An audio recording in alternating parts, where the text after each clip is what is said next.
I'm just going to make sure it's appearing and that I'm not going live on my personal page instead of the Sprint page, because that would be a sort of stupid thing I would do, as everybody knows. Yes, I can see myself. We're live. All's good to go. Well, hello everybody. It is now Friday the 10th of July. It's the start of a long weekend for the vast majority of us, which is brilliant.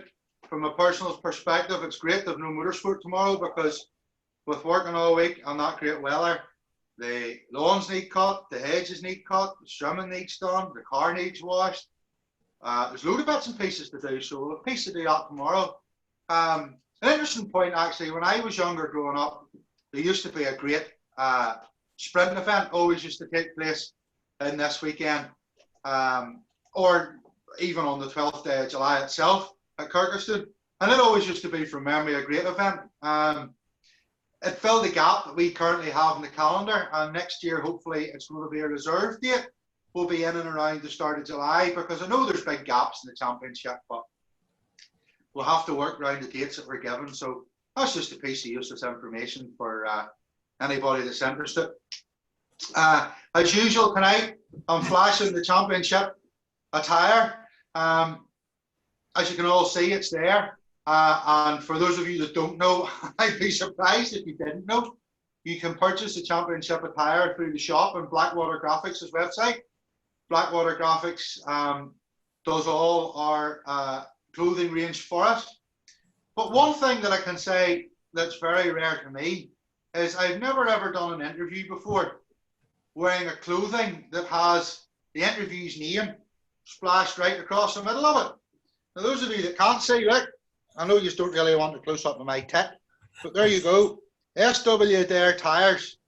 For those of you who don't know who SW Adair Tyres is, I'm going to let Mr. SW Adair introduce himself. Mr. Adair, over to yourself. Thank you, David. I suppose, right, my name is Bill Adair. I've been involved in motorsport for quite a few years now, and I suppose I got involved in the championship quite a long time ago. Probably going back to when we started the championship. I actually started the Northern Ireland Quarry Sprint Championship in 1983. Right. It went very, very well, actually, and we ran it up until 1988. And then we shelved that to make way for the Northern Ireland Rally Championship, which we started again. And that took off from there. And during that time, Wally Singleton joined me to sponsor the Northern Ireland Championship, and we sponsored that for quite a few years until we had a major backer in the form of Maxwell came along, which we were quite happy to let take over the reins at the time. And then I moved over to, I think it was the Hill Climb Championship, and I sponsored it for a few years until I think it was Miller's Oil come on board then, and then I moved to the Sprint Championship. I've been doing that ever since. Actually, a couple of points are springing to mind from your conversation. First of all, a few links there to show just how small a world the motorsport world is. You mentioned Willie Singleton. Willie is probably watching this at the minute. I know he does watch a lot of these. An avid supporter of the championship, and a man who him and I believe both his sons are intending to come out and compete, hopefully the rest of this year, and to do a full championship next year. So it's a small world. You talk about Maxwell as well. We'll have to remember about 5 weeks ago, we interviewed Mr. Maxwell, or as I used to know him, Mr. Maxwell, as Alan Jardine. Yes. So it's a really, really small world, the whole motorsport world, as you say. Yeah. Funny, I remember Alan, I got to know Alan years ago through a different thing altogether. I was actually playing in groups. Alan used to be a lead singer in the Reflections band, in which he plays himself down to a great degree. He was a terrific singer, as he was. But I remember one night in Newton Stewart, they were in there playing, and I called in to see him. And we're setting up the gear, and there was something wrong with one of the wires, and Alan went over and touched the mic, and we literally all hit the floor. Everyone was nearly electrocuted. So, uh, but Alan has definitely, made the progression from the rally car to the sprint scene very, very good. He has been very competitive, is he, in the class? I see a couple of new records here in the hills too. Yeah, I think he told us he got every class record last year in the hills. There you are. On his way to the leaders. Yes. He's certainly no slouch. If you can get in the same minute as Alan Jardine, you've had a good day. Yes. Do you remember Alan was in, what, 6th overall in the Circuit of Ireland on the Toyota Corolla? Yes, he talked about it, but as you say about the singing, he played that down a bit too. But fair play to him. It started to snow when he was leaving Belfast. And it was the time the circuit was a long event. And Alan slipped home and put on a set of forest tires and annihilated and passed everyone. Oh dear. I suppose nowadays somewhere there's a rule that would stop you doing something like that. Probably. But one thing that's just caught my eye there, Bill, I know it's a wee bit random and off or the beaten track, so to speak, but you've quite a nice picture up over your left ear. What is that you're in? Is that an Avenger? And a Skona? No, an Avenger. That's Robbie McGurk himself. Oh, the famous Robbie McGurk. The famous Robbie. Like I say, some of the very memorable times in motorsport were along with Robbie. I was along with Robbie on the very first time he ever won a rally. We were at a dinner dance a few nights before, and he says, I see Kerry Consure's on the weekend. That's right. And I said, will you do it? He says, why not? So we took the tires out of the back of my lorry. We got 2 big planks. We drove the car up into the back of the lorry. 2 spare wheels, 2 jerry cans of fuel, and Robbie had a little cardboard box with all the spares in it, and a toolbox. And we had enough to carry Consure. No service crew or anything. So I was actually navigating for Kenny at the time, McKinstry, and he was doing the rally with Tom Garrity. And we stopped with Sam and the boys, and I says, here boys, you're servicing us today. And Sam looks at me and says, what? And I says, here you are. 2 jerry cans and 2 wheels and a toolbox and this wee cardboard box. And Robbie proceeded to set the quickest time on every stage on a 1600 Avenger, in which I insulted him leaving the house a couple of nights before. This big long hill beside the house. We're halfway up the hill, and I says, right, give it a stick to see what it goes like. And he turned around and says, what do you think I'm doing? He says, or words to that effect. And I remember thinking, the weekend's going to be interesting. Little did I know what would happen. But anyhow, Robbie set the quickest time on every stage. There was one stage that Frank Maher, I knew, would probably go quick enough to take the rally office because it was Frank's home stage. And anyhow, I remember Robbie had a massive go at the stage. This was absolutely massive. And anyhow, I come down the stage, and I knew we had a brilliant time on it. And I got out of the car, and I just ran over to Frank, and I says, Frank, tell me, what's a good time on that stage? And I think I'm right now, even on the times. He says, I set the record on that stage, he says, 2 years ago, he says, and it was in 4 minutes and 22 seconds. And he says, I'm after doing it in 4:18. And I just held up my watch like that, and I says, tell me, Frank, how does 4:12 and a 1600 Avenger driving in Pitlane sound to you? And Frank never even tried the rest of the day. We just annihilated him down on every stage. He just never even tried the rest of the day. Tell you, I remember when it was wee, you'd have seen, it was only ever an RPM and stuff, but this man, Frank Maher, with all these giant killing drives and his, escort, he was some pilot. Yes, Frank was definitely good. And funny, that was the only time in my life it took the next day after the prize giving to get home. I'll tell you, one of the highlights of the event, the prize giving, everyone used to go to the prize giving back then. Everyone, without fail, everyone. And they had all the chairs set out in rows for everyone. And I got a bottle of champagne for Robbie just before it was ready to be sprayed. And Robbie had spent a couple of hours at the stage celebrating. And, he started shaking the bottle. And after about a couple minutes shaking, the first row disappeared. So Robbie kept on as his victory speech, and a couple minutes later, the second row had disappeared. And everyone was that scared that there was no one left in the room except us from the champagne bottle. But anyhow, the next day we went home, and probably one of the nearest ways that Robbie ever killed me in his life. Left the car at Robbie's house, came home, and was up over the top of Gorton Glens in the lorry, and this massive bang, and I was taken completely out of my seat and slammed against the passenger's door. And what happened there? And this massive pain in my left leg, and I didn't know what was wrong. And I thought to myself, it just blew up, the engine just blew up, whatever. But I couldn't see no holes in the cab. And we were still traveling along the road at this stage in the top of Gorton Glens. So I dived into the driver's seat anyway, got the whole thing stopped, middle of the road, and get out, and me sort of dumbfounded as to what happened. And there was no hairs at all or nothing left in my left leg. And I said, what happened in there? And I still couldn't figure it out until I seen the rope wrapped around the back wheel.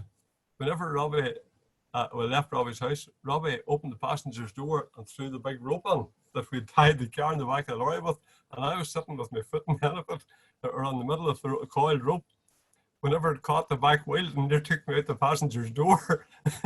You're lucky it never took your leg off. No hairs and nothing left in the leg, and the burning. You were lucky, pal. Okay. Well, tell me this one here, pal. What got you involved in motorsport in the first place, and when? I suppose, Davey, I was interested in motorsport from day one. Look, the first thing I remember getting as a toy, my mother and father bought me, I think it would have been a 1962 Lotus 25 toy, Jim Clark. Lovely. And to this day, I still think it's a beautiful car. You know, and I suppose I was really always into that type of thing. And then my father took me to all the local stock car races. And we were, I suppose we were always in the vicinity of people that were involved in the sport. In fact, the first run I ever got in a rally car was with Cal Corley, 1500 GT Mark 1 Cortina. He was a salesman in a local garage 2 miles from here. Right. And I remember Cal, he tossed it, and we all galloped up and rebuilt it into an Anglia for the 2 days later for I think it was the Cam Rally, maybe in Noma. So he ruled it, and you rebuilt the Cortina. Yes, into an Anglia. Into an Anglia. It was only Shell was about. In 2 days to go and do a forestry rally in Noma. Yeah. There seems to be a bit of a common trait with you and cars rolling. I heard a story once, I'll get you to go over this one here, but I heard a story about you once being involved in a fairly substantial accident and getting knocked out. But you weren't knocked out as a result of the accident. It was a result of what happened after the accident. Is that correct? Yeah. And if so, would you elaborate a bit, please? Jerry McGarty, wee Jerry myself. Oh, no, not Jerry again. Yes, Jerry again. Jerry and myself were going to rally. And it was the Dundalk Aer Lingus rally. And right. I don't honestly think that the fact that he was lying second overall to Robert Moffat in the Porsche engine Descart at the time with the 1100cc Civic or 1200, whatever it was. I don't think that had bearing on it. The fact that no brakes flat out onto a square left with a wall around us was the biggest problem. Oh dear. Anyhow, last second, Jerry turned it totally sideways. I took my seat completely out of the floor and ended up with my seat in behind his seat in pieces. The two of us out of the car on the spot. Well, Jerry, he was out first because he climbed up over the top of me. And I'm convinced he dropped the door on top of my head, and that's what knocked me out because we both got out of the car and we weren't unconscious until we were both out of the car.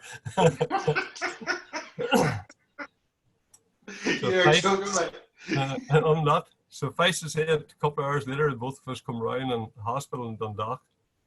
And there was this nurse, and she had just removed a brake pipe with a slope cutting it out of my ass. And could we remember why we were in the hospital, and we couldn't figure out why we were in the hospital and what we were doing. Right. One thing I could remember is the Mrs. Jean will be here shortly, and she'll tell us what it was. And she was actually looking after the lorry for me in the tire end. Right. So she got one of Jerry's service crew to drive everybody over to the hospital to see how we were. And then I suppose after a few hours, everything seemed to come around again. We were both feeling better. Jerry had a few more wires in him than I had. And I said, Jerry, how are you feeling? He says, enough to get up, well enough to go home, he says. And I said, that's good, like that. So two of us decided we were going home, called the nurse over and asked her when we'd be getting out. He says, you boys have had a severe trauma? She said, probably next Wednesday. I said, what? Definitely not next Wednesday, we're going home now. He says, you're not leaving. So we wouldn't listen. We left, and they gave us this little card each, and it said, if you've got any severe headaches or sickness, to get immediate medical attention. Huh? So within 10 miles up the road, Jerry is hanging out one window going, bah! I'm hanging out the other window, bah! And we spent the rest of the night in the Aaron Hospital. At least it was a wee bit closer to home. So galloped up the lorry in the morning, drove home then. The big question everybody will be asking that watched the Jerry McGarry interview is, do you know that he have the switches on the brake pedal out there or not? That's a good question now. I just didn't have a brake pedal. That was the biggest problem he had that day. He just didn't have a brake pedal. Oh, brilliant, brilliant, brilliant. Well, you've done a bit of competing as well. I know that for a fact. So, what all competition cars have you owned, and what would have been your first competition car? First competition car. Well, the first car I owned, I was in primary school, and I got an E93A Ford side valve, Right. which was a pickup with 2,000 miles on it from a local yard who made fish boxes. And Right. it is now a very collectible item. But I remember holding the hatchet when my cousin hit the back of the hatchet with the sledge to remove the cab and all the bodywork on it with 2,000 miles on it. Yes, did not. And we ran around the field and that and learned from that basically. But the first competition car would have been a Lancia Fulvia. Right. Strange one, V4 twin cam. Uh-huh. Front wheel drive. Love-hate relationship. It was great while it was passing everybody, but then everybody passed you when it was stopping. Oh, well, I'm not going to say I'm the bit Elvis. And I suppose that's where I also met Jerry too, was in Castleberg racetrack. There was a racetrack in Castleberg one time. It was an RAC registered track. You had to have an RAC license to compete on it. Right. Which was a bit strange because I think it was the only one I ever knew like that. I remember people like your guy Martin, who won the world championship in the hot rods, coming to race at it. You had Ronnie McCartney and all those people racing down there. That was very, very good. And we Jerry had a Vauxhall Ventura and Ken Irwin and quite a few, and it was brilliant to watch. You know, we Jerry was definitely a sharp driver now. Yeah, still is. The way he treats that wee Minnie is, yeah, I think it's awful. I think that wee motor's far too nice for him to be throwing it about like that. But that's just me. I like to see, I love to see a motor being used, but boy, he's hard on it. He'd tell you that's what he built it for. So I suppose the next one that I had after that was, I suppose, an Alpha GTV. Right. It was built by Finton Newport in Westport. But it came to me from a well-known rally driver. I don't know what to say about this one. It wasn't to appear in public again on the roads because there was no logbook with it, and it was minus the front wing. And the door marks were all the same colour as the Southern Irish customs cars. And it wasn't to appear again. I said, that'll do me lovely. So we got a new wing for it and used it. Jerry actually shared it with me quite a few times. Yeah. I suppose that was the great thing about the sport. We shared each other's cars. Probably one of the nicest cars that I've ever drove in my life. Kenny Colbert loaned me his sprint car one day for an skill and sprint. Fantastic car to drive, and it's nice that like that can happen in the sport. Was that his 205 or a Sunday? Yep. No, the 205. You got a drive in the famous 205? Yep. It was a nice car that night. I remember giving it first gear, second gear, and third gear, and thinking, Jesus, no wonder I can't beat you, boy. Oh, brilliant. But it was a beautifully set up car, and a youngster could have drove it. It was definitely a fantastically set up car. It was a credit to Kenny. But Neil Dugan said something similar when we interviewed him. There's still a few of them on the go, which is testament to just how well they were built in the first place and set up. Yes, that's right. Funny, I remember being with Robbie one time. Colin McRae was driving one, and Colin, he maintained it was the best back-wheel drive car that he'd ever drove at that stage. So that's some compliment to Colin McRae saying that about it. Yeah, he was using one of Kenny's cars that day. So he was. That is unreal. I can't remember if Ken talked about that in the interview or not. I don't think he did. Fair play to him. You used to have a Westfield with a fancy engine in it, didn't you? I suppose built a few kit cars over the years. It started actually, believe it or not, by a Hustler 6, if you ever remember one. 6-wheel. Looked a bit like, it was nicknamed the Pope Mobile. A Range Rover type thing. Right, okay. The first one was a pickup, the next one was a car. And then I suppose about the first Westfield in Ireland. And the engine, and that one was the engine that me and Kenny had used in the forest various times. Me and Kenny would share the car quite a few times. That's Kenny McKinstry. Something's come to mind about that. I'll come back to that one. So what was in it? A Pinto or a PDA or? Originally a Pinto. A Pinto engine was the first Westfield ever had a Pinto in it at that stage. The wee car was actually fairly good. I think it held the record in all the hills it ever done. Impressive. The wee car was definitely good now. So you were a trendsetter then, the first man to put a Pinto into a Westfield? Well, that was the first one in the country, so it was. That's a nice thing to have under your belt as well. That's impressive. Don't know.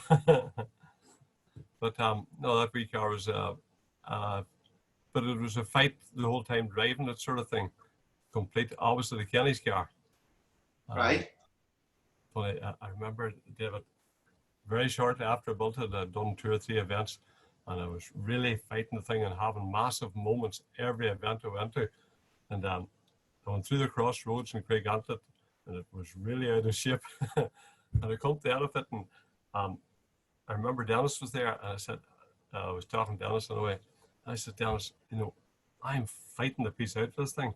He says, well, take that home and fix it before you kill yourself. That's the way he answered me. And I says, why did it look that bad from the outside? And he says, if it felt anything like what it looked from the outside, he says, you're no problem, he says. So I took it home, and I just expected everything in the Westfield to be 100% right. But manufacturing tolerances, whatever, it doesn't allow that to happen. You got it sorted out and transformed the car. And that was Dennis Bickerstaff, I take it? Okay, so you were racing up against some serious competition there between Dennis and Kenny McKinstry and all, and Ken Colbert and all. That'd been good days. David, we come up in the best part of the sport. There's no doubt about that. I suppose they hear that like that said various times, but there's no doubt about that. First time I met Dennis, they used to run slaloms, they called them, I think, in County Down. It was usually a Wednesday night and usually for charity. There's a sprint on grass. And I remember doing a couple, and it seemed to be down to me and this guy in a Mini. I had a Rover SD1 at that keeper at the time. And okay, complete polar opposites. Oh, complete polar opposites is right. And anyhow, this guy turned out to be Dennis Biggerstaff. And that was the first place I met Dennis.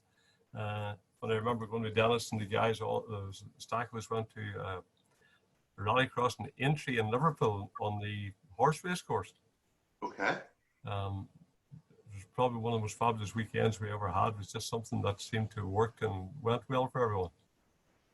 One of the guys was Coleman, next door neighbour of Dennis's, and he had a couple of flat lorries and set 4 minis across the lorry, one lorry, and onto the boat and away to Aintree. Photos of that appeared on Facebook within the last few weeks, but I don't remember where I saw them, because I remember looking at that and going, is that 4 minis? And I think it was a Bedford lorry. I did definitely see photos of that.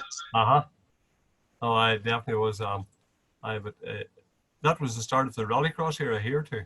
The very first one was run in Boyd's Quarry. And some of the rallycross in Boyd's Quarry was very, very good, followed by Adair. Yeah. Rob Pollock, do you remember Rob? Adrian Pollock's father. I met him around the paddock, yes. Yes, Rob would have been a good participant there too, along with Richard Douglas, and it was definitely good then. Kenny and Ferdy Law and all. There's good footage of it appears on Facebook, on YouTube, sorry. Somebody shared videos. I love rallycross my thing. I shouldn't say that as a sprint coordinator, should I? I love rallycross, especially the older stuff. And somebody shared a lot of videos from Boyd's Quarry there not that long ago. It was brilliant stuff.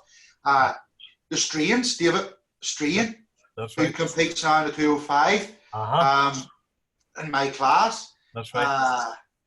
Who else was it? Jackie Harris in a Uni-Part Metro. Yes, Jackie had the Uni-Part Metro. Jackie actually ended up British champion, I think. Oh no, that was in the sprint series.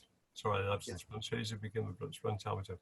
But Jackie had some brilliant success in rallycross and motorsport. Very much so. Very much so.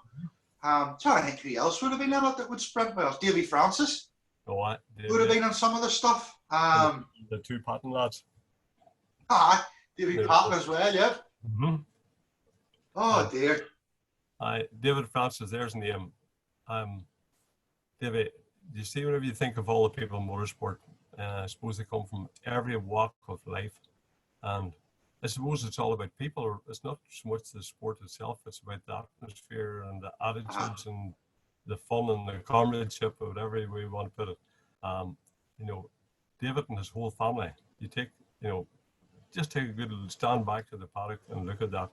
That's something money doesn't buy, and it's something, I have a tremendous respect for. You can see that in various places at times, and it's something else that we should be really proud of. Yeah. I said it a few times in the past that motorsport, especially the sprint scene, it's just like one big family. And you mentioned Davy there and the Francises, that's just the epitome of it. They're all in the middle with their motors, working away at their own, doing their own thing, but the first in to help somebody else that needs help. You're right. And go ahead. You just wouldn't get that anywhere else. No, it's no doubt about that. It's absolutely superb, that part.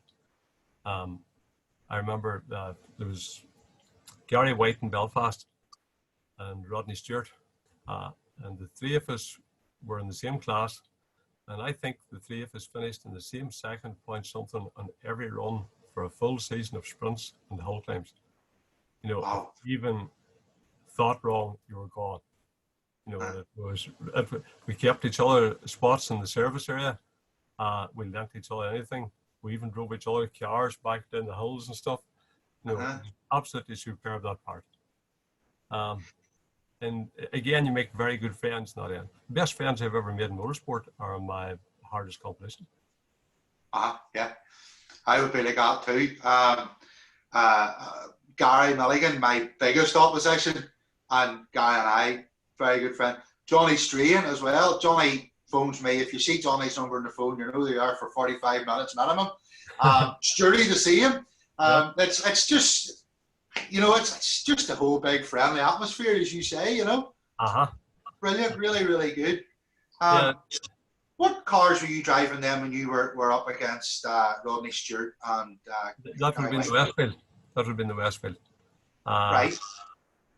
Rodney and Gary would have had definitely a lot more power than me, but I had a lot less weight. What were they driving? All Pinto engine Fiestas. I was thinking Fiesta with Rodney Stewart, but that's way back. That's when I was going to them when I was no age, like, and David's I quite remember long. the games and stuff. It is quite a long time ago from this was happening. I've been going to them with my dad from I was no height, Bill. I mean no height. There you are. I remember one year going to Craig Antlet. If he's watching this, he'd probably know what's coming next.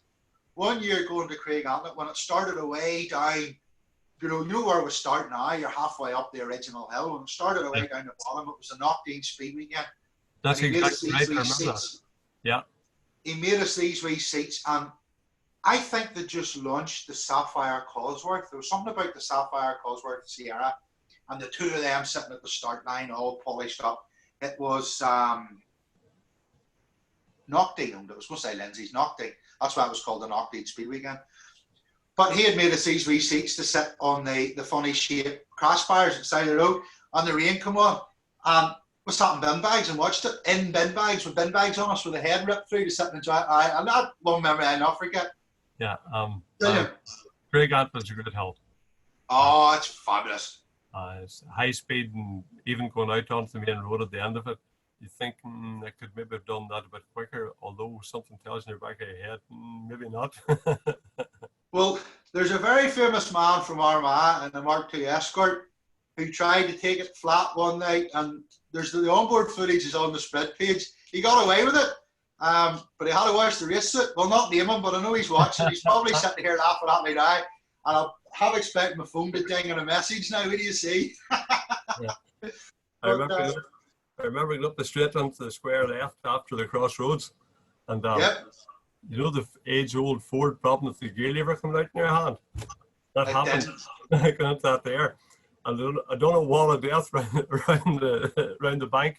And there's a gate there which I never seen before. And I went into it and I shot away mid-air coming out of it. I got away with it. I got the gear lever back in. I can tell you a story about that. I hope the creators know watching it. But my dad now marshals up where at Craig Antlet, and he actually took the position I used to use. I used to go to that left-hander, and then I let him borrow it one year. He came with me, and then I competed. Now I can't get back near it. He always goes there. But I remember doing it one year, and a fella coming up a single-seater, and he outbraked himself and went up the bank, same as you did. But where you did a wall of death around it, he just went straight out, over the top of it. And I come running out, and all I could see was these two big back wheels spinning, Bill, and then this almighty bang. And I thought, oh, So on the radio, screaming for everything they could send us, you know? Yes. Well, by which case, it all went deadly silent. And all I could hear was this chuckling laughing. And I says, right. So I run up. But that stage, the rescue unit and all the crews were on their way up. They bailed out. What's happened? What's happened? I says, he's in the field. He's in the field. One of them gathers themselves up, shall we say, climbs on the gate, jumps over, lands in the remains of a dead badger, which had been there for 3 months. And the fella, he's sitting in the car, wetting himself, laughing at them. I'm going to sound boy. He's laughing at what he had done and laughing at them falling, and we're all in, oh, what? Comical. Yeah. You just couldn't write the script. David, one of the biggest moments I think I ever had in sprints, in a skill and sprint one year, we used to always have a drag race at it. Unofficial drag race. You just take all the cars up the end of the airfield and see who the bragging rights then for the quickest car. Okay. Dennis was in the Metro, probably the 3.5 litre rallycross engine at that time. And beside him was Robert Morgan, the Porsche. Beside that was Kenny Colbert, 205. I was beside him, Roy Alcorn, and a beautiful BDA beside me.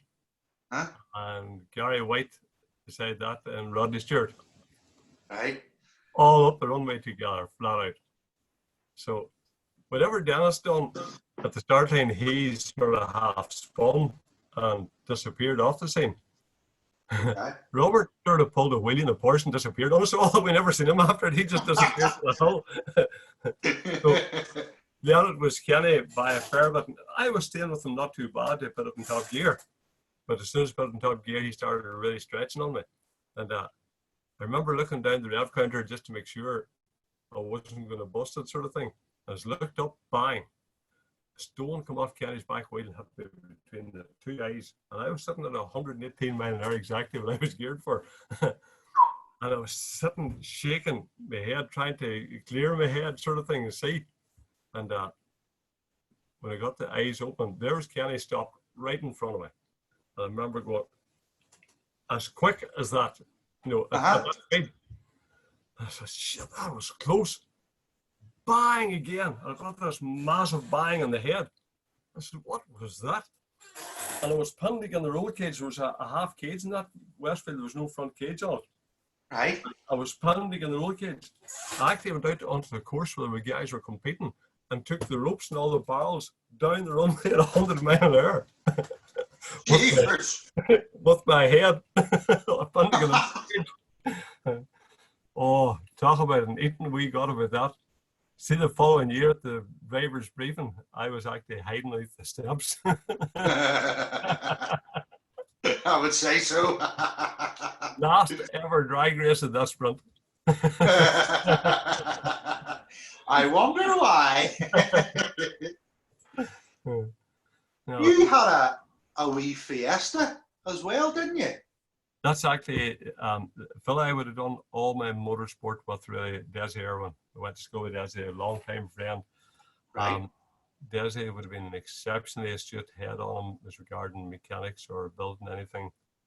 We both probably differed in the way that I'd have wanted something built that well, it never made out the door. On the other hand, Desi would have had it out the following day and it maybe not looking good, but working. Yeah. Between us, we came to compromises, but that wee Fiesta was extremely successful car. Stopped a guy going to the dump with a Fiesta that was hit in the back and shoved into the car in the front, but at that time was still a good sound wee shell. Right. Cut it in two, threw the back end away. Made a complete half rear, but like a Peugeot T16, the way it opens up at the back. Right. Our Fiesta. Made two fiberglass doors for it, fiberglass front end for it. There was a guy in Carrickfergus had a wee Lancia Delta which was let off wee HF turbo. So we got that. I think it was 350 quid the head cost. Made it up to an Alpha Sud gearbox from various deceased projects. And I think I had a couple of Esker tubes and Des had a couple of, no, it was all the way around. He had a couple of Esker tubes and I got a couple of little Sunbeam Bilstein inserts, I think it was. Put one inside the other and put them onto Alpha uprights and kept inboard brakes and used, let's just say, modified front Fiesta suspension. Wee car was exceptionally successful. So you had the equivalent of a Maguire Mini, but you'd have called her what? An Irwin Fiesta? Aye, near enough. Or an Adair Fiesta? Or some sort of imagination on that? Irwin Fiesta, maybe? No, Desi actually had that wee car produced to a extremely good working car. It just works so well. Not the quickest car in the straight line. If we wanted to make that wee car, Desi still has a wee car. Was it? Right. Oh, it's still available. Desi has the wee car, but if we wanted to make it quicker, we'd have to change the gearbox. The time there was limited slipping into, I think it doubled the price of the car. It cost peanuts. And yet the results that had an expensive car was massive. Yeah. We thought one day there was 140 events on the double driving, and to this day the head has never been off it. It has maybe won in region of 30 events outright. That's some going. for something you've built yourselves. Mm-hmm. That's impressive. But then that's what everybody did. Then everybody built something spectacular. It was home engineering at its best. There's no doubt about that. And funny, we would have built everything we ever used. You know, really we did. And I suppose the one time went through a spate of using Rover V8s for everything. It was sort of manna from heaven sort of thing. It was a V8 engine, 2 engines joined together essentially. It was the same weight as a Pinto engine, and 50 pounds in the local car mart on Monday night would have bought you a rotten SD1.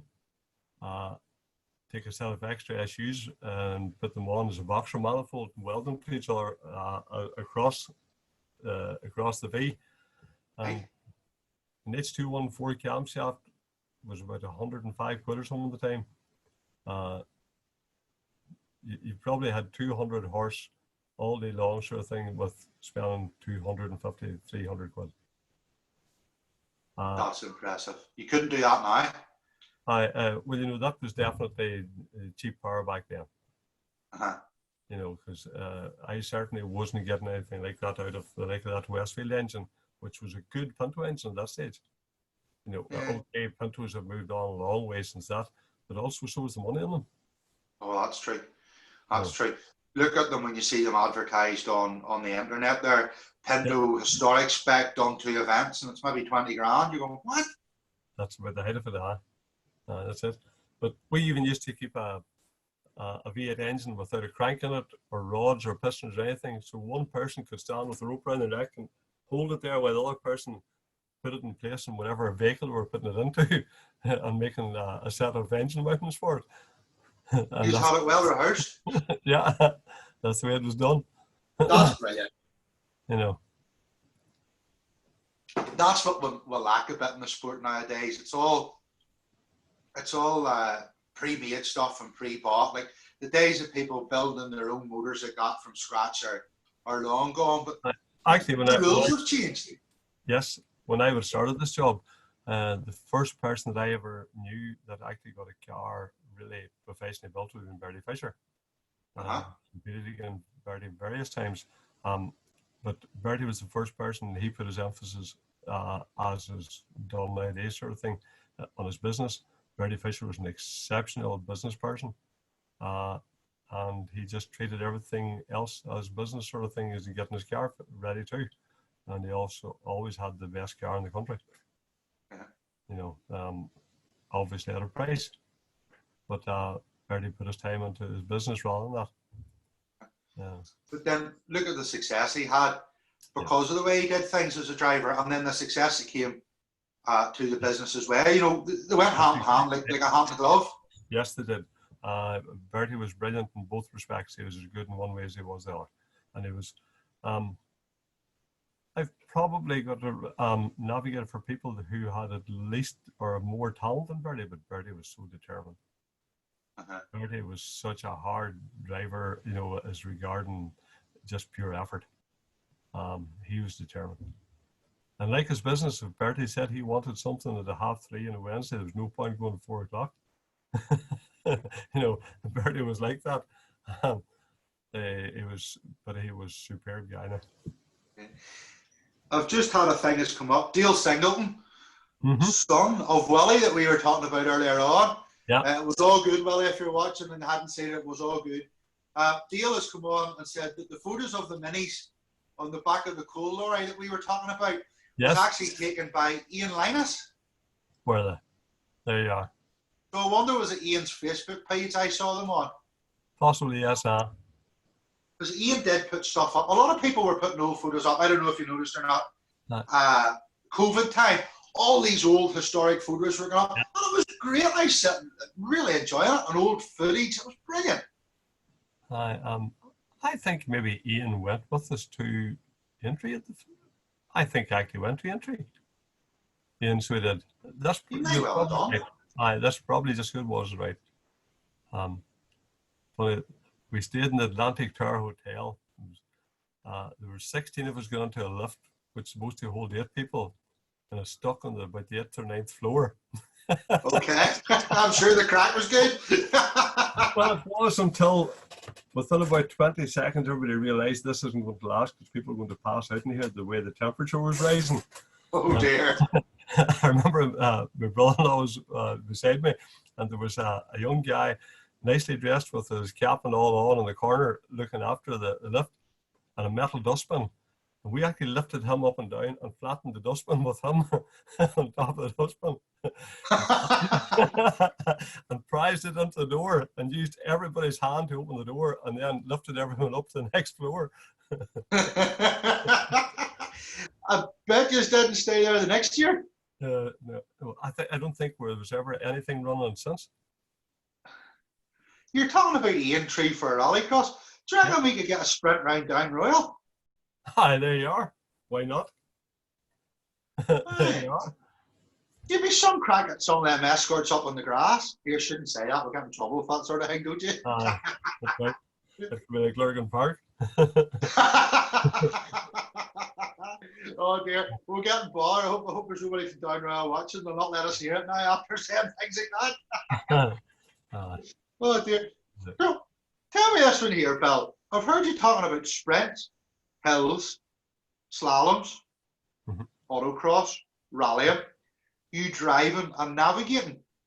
What all forms of motorsport have you competed in? And what sort of things have you done driver navigator wise? I suppose look, I've been very friendly with the person who said to me for years, Ken Irwin, who was probably one of my childhood idols, basically. I mean, the guy's world famous except at home. I think it was 1983 we'd done the British Championship, the Auto Test Championship, and there were 16 rounds in that, and Ken won the 16 rounds, and Russ Swift, who became very friendly with, who Ken was working for years in stunt work, Russ was second in the 16 rounds. You know, the two of them was just first and second in every event. But that's some record. I think actually back that time, probably 86, I think, Timo Salmon came over to do the Lurgan Park and the T16. It was actually the works car, and Ken was in the Samba. Did Richard Young sit with him?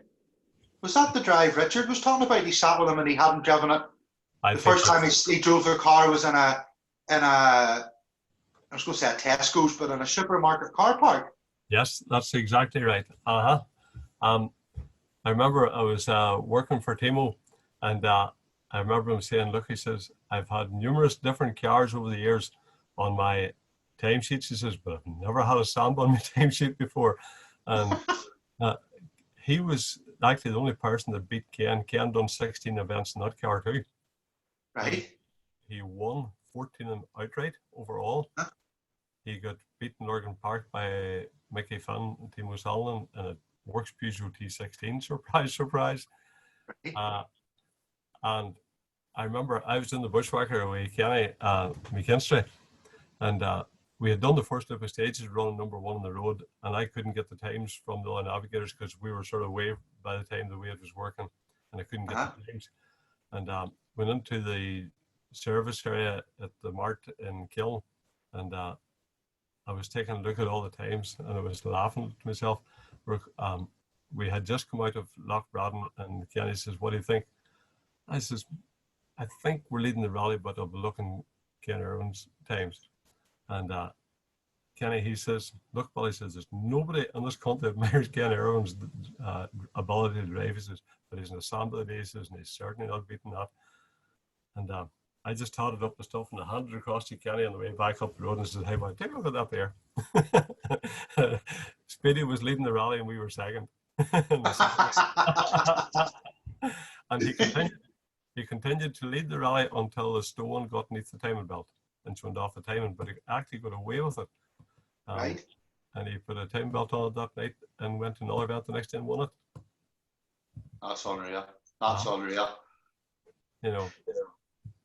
You're mentioning navigating with Kenny McKenzie there now. There's a comment I can actually see since I've changed the way I do this. I can see some of the comments that come up. And I there's hate to one. think what some of these are. If he's One of watching these has himself. just caught my eye now. I haven't read it all, so I have to proofread it.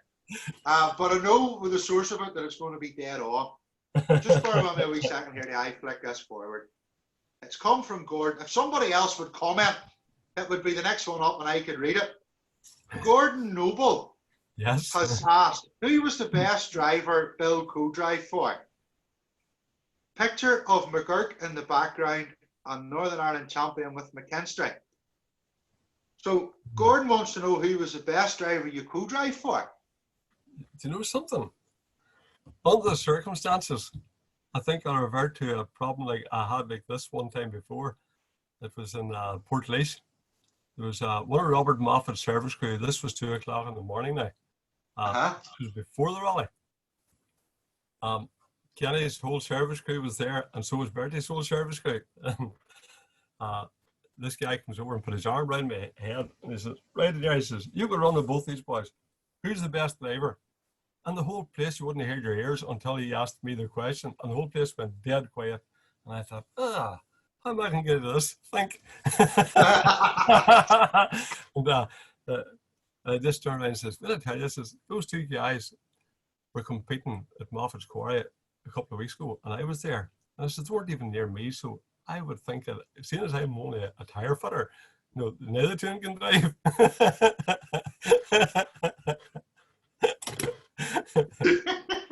Well, tell you what, you couldn't have given me a better lead there, Bill, if you tried.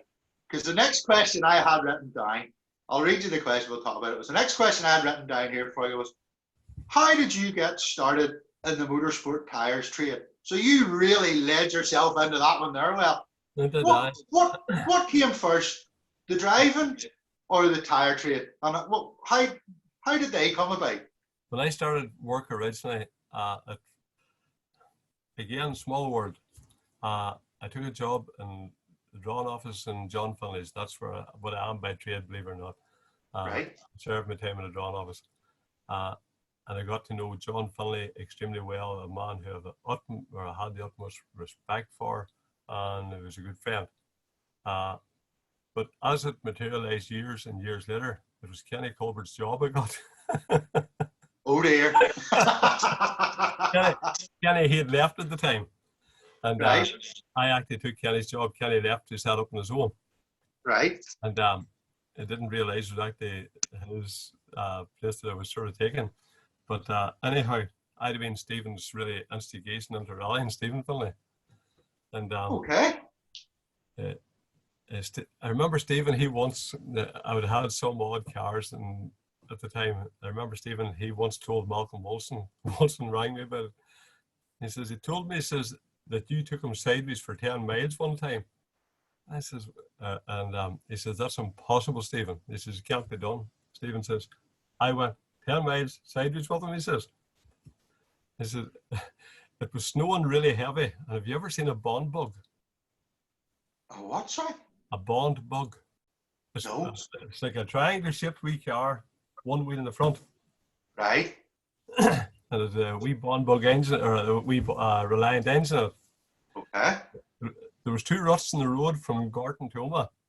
The front wheel would either stay in one or the other. So there's people flashing the lights and blowing the horn. That was the whole up road, and Stephen, he thought this was absolute scream. Brilliant. But brilliant. Getting back to Robbie and the driving ability, I don't think anybody would ever disagree with me that if you've ever had a run with Robbie McGurk on a blind stage, look, I've wanted to run with Coleman, Curley, Verdi, Ken Irwin, at least as good as any of those guys. Must have done 30 rallies with Kenny McKinstry. Verdi Law, who's good too. A blind stage with Robbie is an experience. Let's just say that it was an experience. Actually, the very last rally I done, is last stage was probably 6-7 miles from this house. Okay. And Robbie was in that 1600 Avenger. And I'm telling you, it really wasn't a quick car. make no mistake, it was definitely not a quick guy. Look, I went out the top of the big long hill beside my house here the other day, and the transit full of tires quicker than it. You know, but then going the stage starts on the side of a mountain, and it climbs in an anti-clockwise direction to the top of a long hill. Right. And it finishes back down again, almost where it started, exactly where it started. And Robbie was beating away at the steering wheel. It was going to be our fourth rally in a row to finish second to Roy Elkhorn in the VDA. And Roy was no mug in a good car. Roy was definitely good too. That was okay. Robbie was out to try and catch him. And it was going to be a do or die job. And anyhow, he was beating away at the steering wheel and looking over at me, waiting for it to go up the hill. Top of the hill, smacks the winds, right, it's just downhill. It was, see the next 2 miles sort of thing. Right. Massive moment in every single corner. And then to cop it all out, there was one place where I was wondering how far we were going to go on a roof before we hit something hard. And eventually he got away with it. And Robin Lyons, I don't know if you knew Robin, he'd been next semi-works driver for Ritz one time. Right. He'd been Northern Ireland champion a few times in the rally scene. And anyhow, he had a big accident in the same place. And after the rally was over, he called me over and he says, "Bill, come here, I need to talk to you." I said, "What's wrong?" Happy, as we called him. So he was always nicknamed Happy. He took me in behind the transit and he says, "Can I give you a wee word of advice?" He says. I says, "What's that, Happy?" And he says, "We were watching these today." And he says, "In my opinion, sitting beside Robbie would be like riding a horse too close to the tail," he says.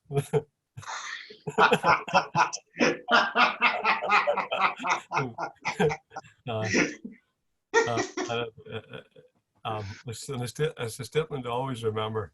And another person then that I got very offended with over the years, Kevin O'Kane. Kevin won half a dozen rallies back to back one time. You don't do that. You don't flick your way into doing things like that. Definitely not.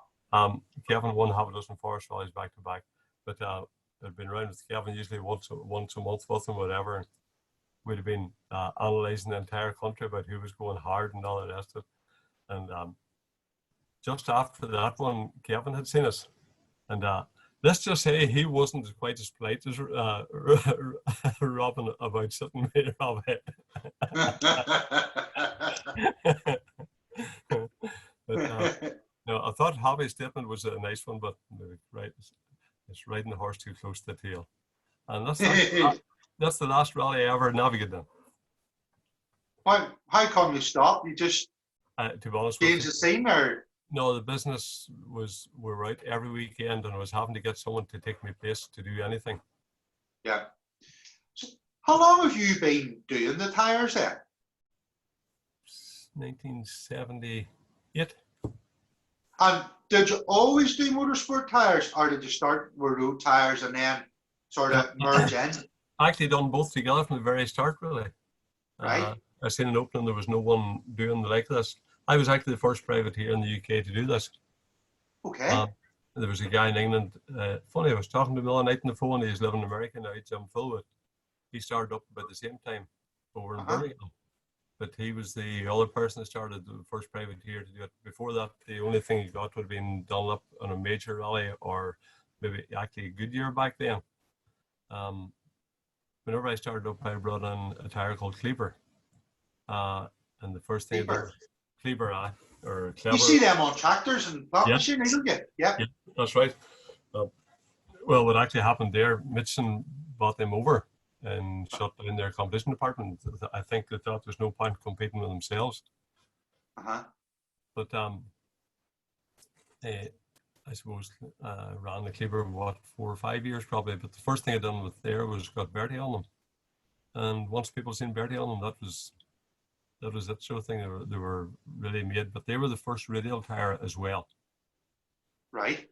Everything before that was a crossfly tire, which is totally a different scenario. Wouldn't wear anywhere near as well, more prone to punctures. Definitely on tarmac stage is more progressive. A radio will hold on longer, but then they'd go with a bigger bang. But people just get used to that, I think. Yeah, you sort of know it's coming. Yeah. No, I suppose the job in the Tyres has opened a lot of doors for me over the years. That's how I got to know so many of those people. Definitely, seen a lot of people starting off from the very beginning. I'm in the third generation of a lot of families. Third generation? Fourth and one. Sure, man. I'm not joking. But that's great to see that, 4 generations and they're all still coming to you. I'm in the third generation of quite a lot of families now. That's a nice thing to have and to be able to say. Yeah. Funny, David, attitude in young lads starting, the one thing I try and impress on them is don't get carried away. Always remember it's a sport. This wee office I'm sitting in, I've had some fairly famous names sitting in here that I've ate the face off in the past because of what they're doing, the money they're spending, and refused actually to sell tires to a few of them. Trying to impress upon them, what are you going to do here? Yeah. All you're doing is destroying your father's business job. We don't want that.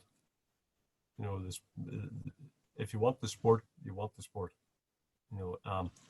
I don't think anybody should kid themselves about how we're going to get to the very top of it. I honestly believe that Chris Meek is the very last person to get there out of natural ability. It's going to be like Formula One, I think. It seems to be all now younger people that can buy seats. That's right.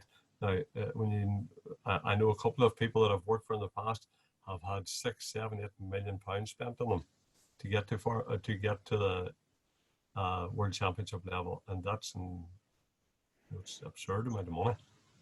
It is not. Mm-hmm. That is unreal.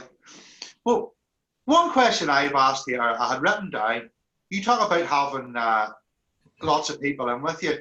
Who would be the most famous person you've ever sold or fitted tires to or for? Oh, I think I've worked for every Ireland or Irish champion, North and South. I've worked for every British champion, North and South. I think the last 30 years, maybe 40 years, maybe. I've worked. That's an impressive record. The way things have changed. Now, there's just an indication the way things have changed. I've worked for every world champion up until the 2 Sebs. And I haven't worked for Sebastian Loeb or Sebastian Ogier, but I've worked for every other world champion for the 30 years before that, basically. Because they just all come here. Now they don't, or if they do, it's with a massive setup, professional setup where they come with their own stuff, their own gear, their own fitting team. Well, usually the top guys will have either Mitchell or Pirelli or something like that come over with their own private lorry to do it. Yeah, that's impressive. No, I think I've worked with every. Yeah, I'm fairly sure I have. Is there any of them that stands out head and shoulders above the rest? One person I work for that I have total regard for as a person as much as a driving. Once again, it's down to the person. Harry Vatten. Harry Vatten. One of the nicest people that I've ever worked with in my entire life. Absolute gentleman. I know people that he has actually rang who've been in hospital.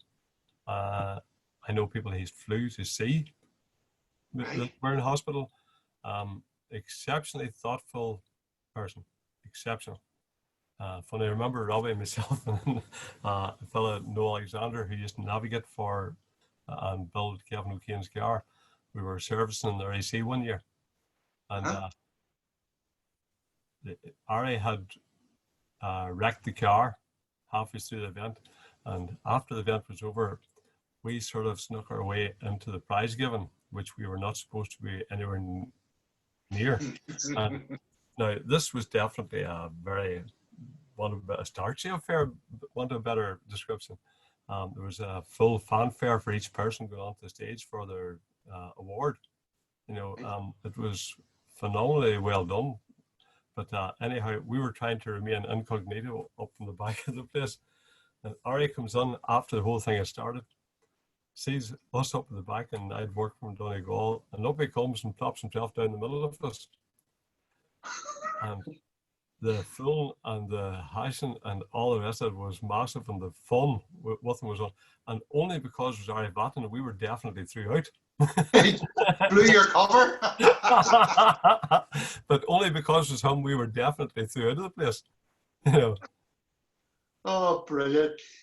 See all these famous guys you worked for, did you ever manage to angle a runway any of them? Never run. I don't think so. Not the. No, no, I haven't. Don't think so. That's one I never really thought of. But I suppose I never look on them as famous people. To me, there's no one worth any more than anyone else, no matter what end of the field they're in. Yeah, that's I like that one. I'd be extremely like that too. I like that. That's a good point. I like that one. I do like that one. You know, I remember actually being in charge of a service area one day, and I actually had a big confrontation with a well-known rally driver who wanted to bring a lot of people on, i.e. 50 personnel, into service area. I says, not going to happen. And to finish up, I says, look, always remember, we can run the rally without the top 10. We can't run without number 10 down. You know, as far as I'm concerned, you're not needed. You can go home. You know, I've been at both ends of the field so often, and I suppose I've been organising stuff too. Yeah. Well, that was something I was going to ask you about. You talked about running a service area there. You have a massive, massive background in the organisational side too. People will not be aware of. I wouldn't say massive, but I've done, I suppose, my share at it. The wee rally in 5 Mile Town was me actually started that off from scratch too. Funny, hey, David, the way things can happen. I had that rally almost set up. I had contacted every single person, PR, the entire route. Everything was going okay. One man I couldn't get was a man that owned a lane that I needed access onto just for about 100 yards to get the cars out of the stage onto the road section. And every time I went, it wasn't there. And it was getting closer and closer to the rally, and I really needed this. So when I eventually got him, he was in the buyer milking the cows. Right. And when I told him what I was looking for, he told me where to go on no uncertain terms. That there was certainly going to be no rally cars near his property. So I didn't push the issue at all. I knew it was pointless. I knew the form the guy was in. So I went back into 5 Mile Town, and I was sitting in the car park at the back of 5 Mile Town trying to figure out how I was going to get around this, because the rally really wasn't going to run without using that stage and that piece of lane.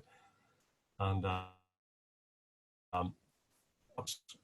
Hugh O'Brien is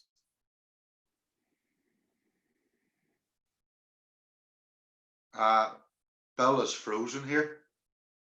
It's still me. Bill's internet was frozen. I don't know if you can hear me or not there, Bill, but you're frozen. Oh dear, I wonder what we do now. This is where I start to lose. It's still connected. The Zoom's still connected. It's internet has gone down Bill's end. Wonder what to do now. This is where because I'm not a techno person, as you all know. Is it best to stop it and start again? If I do that, then it messes it up. How do I get it back on again? I can't close it. Oh, we've lost Bill. Bear with me. I'll try and dial him back up in again. Bill's internet has just gone down. Participants. You need to bear with me. How do I work this one out? Because I'm not great with technology. Oh, Bill, you're back. Yeah, I think it was actually my internet off. You're just still there. Yep, we can see you. You're breaking up a bit. You're a bit like a a machine at the minute. Just give it a wee second, see if the internet clears itself. Can you hear us now, No Bill? problem. I think it's actually my internet here, maybe. You're back on now. You're Yeah, back I can on hear now. you. Okay, I. Yep, You yep. still there? Yes, yes, yes. Can you hear Right. us? Yes, you can.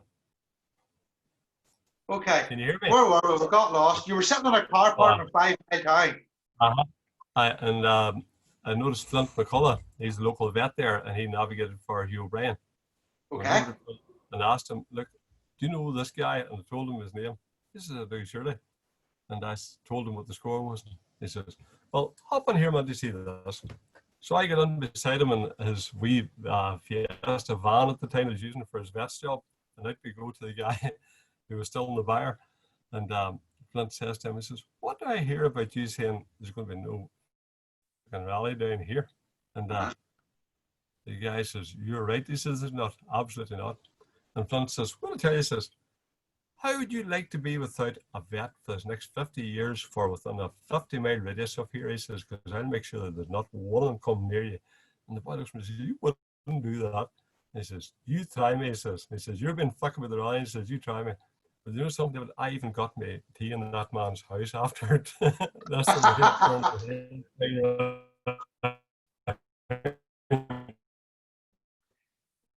Bill, I don't know if you can hear me again. Your internet has gone down again. We can see you. The picture with a good smiley face of you here. You're back. So, Oh dear. still there? Yes, yes, yes, yes, yes. Can you hear me okay? Yeah, go ahead, David. Can you hear me that's again? us hopefully back. That's us hopefully back now. Is the video stuff going? I'm getting sound more than visual, but we can work on that. We can still see you. You're not. It's a picture of you rather than you moving about, if you know what I mean.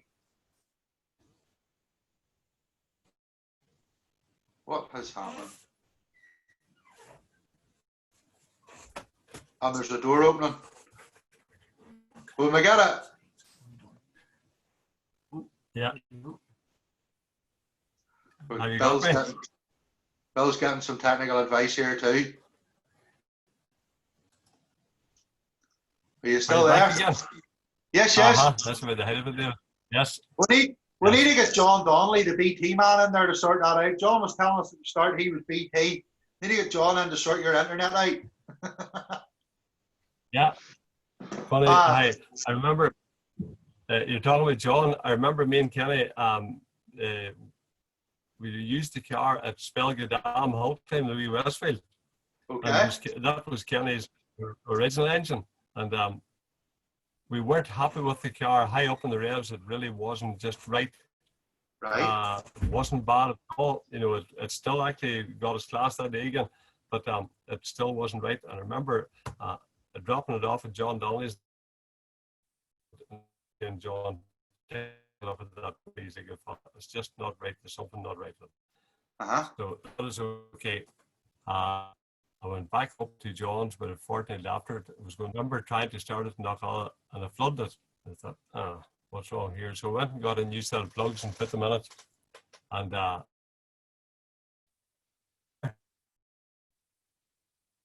you still there, David? Yeah? Yes. We can still make it out, yeah. Are you still there, Bill? Are you still going? Yes. It seems your internet seems to come in and go out and go in and go out. But no, we can sort of make you out, yeah.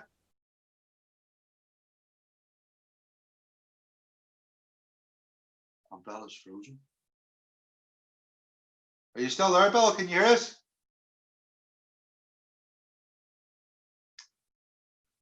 Makes a change. It's usually my computer technology goes down. Bill, are you still there? Can you hear us? And it's gone out and back in again. Yes. I can see you again now, Bill. Yep, sorry. You're okay. Sorry, we left the car with John Donnelly anyway. and I left it a fortnight later. I went to Knockalla, went to start it, wouldn't start, flooded, got a new set of plugs put into it, eventually got it going, and it was going and popping and missing. I thought, oh, that man, what has he done with it? And even driving through the pits, it was sounded terrible, you know, it was going bad. And I remember going to the start line, hit it, and it just set a new record just between there and the top of the hill. It was clean as a whistle, it was. You know, it was absolutely perfect what he'd done with it. You know, and that's one of John's traits. Yeah, he gets a reputation for being brilliant with cars. You know, but and he definitely sorted that car at the time. Yeah, you talk about starting the 5 Mile Town Rally and doing that, but am I right in saying you had a big involvement? You sort of touched on it at the start. The years there was no rally championship with a quarry sprint championship, you sort of. Yes. The original Belfast Telegraph Championship, I think it finished in 1978, probably. Huh? And there wasn't a lot happening then after that. I mean, I think the Bushwhacker was the only rally that ran. I'm not sure every year, but I think it ran. I think it was the only rally that ran every year after that. Yeah, I'm fairly sure that's the way it was. The Bushwhacker was the only one that ran every year after that, and the whole thing it sort of fell away. And there was quite a few quarries going. Some very good quarries. Ligneel Quarry in Belfast was excellent. Clinty Quarry in Ballymena. Agnews Quarry. You know, those quarries were definitely good, and they were cheap fun. So we started the championship, and that ran, like I say, 83 to 88. You know, that was very successful. Yeah. There have been a few names doing that were fairly big names. Kenny, Davy Francis, we touched on both of those. And yes, a lot of other guys as well. I think Tom Lawler talked about doing them too. Yeah, Tom Lawler done this right, yes. You know, isn't it great to see someone of Tom's age, stature and character in the sport? It isn't half. It isn't half. I was watching this earlier on, so if he is, he'd probably give us a thumbs up. Tom, I would be talking to Tom on and off, and Tom loves these interviews, and everybody loves Tom. Tom is great crack. And as I said to him at the time, right, Tom's a milestone. If you can get close to Tom, you've had a good day. I suppose I go ahead. No, I was going to say he's the first to go over for a bit of crack and banter. Yeah. I suppose I've always had a soft spot for ST1 Rovers. I've always used them. You know, I suppose that I've always had interest too. But what were we talking about now? Well, we were talking about the Quarry Sprint Championship. You have the in-between years for the Rally Championship. Yeah, that was really the in-between years, is right. I suppose that was really a financial background problem there all along. To me, that was a proper depression. A lot of people think that the 2008 was a depression. I don't think it was anything to back then. That would have been worse. You know, that was. I know that I think it was as high as 20% of the male population were unemployment at that time. That's some statistic. I think it was something like that. Yes, I remember looking that up one time. And that's basically what happened, really. You know. Yeah. And I suppose, you know, motorsport, unfortunately, by its nature, takes a lot of money. It does. It doesn't have. You know, it does take a lot of money. Yeah. You know, yeah. Like one of the guys I seen here one day, if I ever die, someone is going to get a very, very cheap car because my wife will probably sell it at the price that I told her it was costing.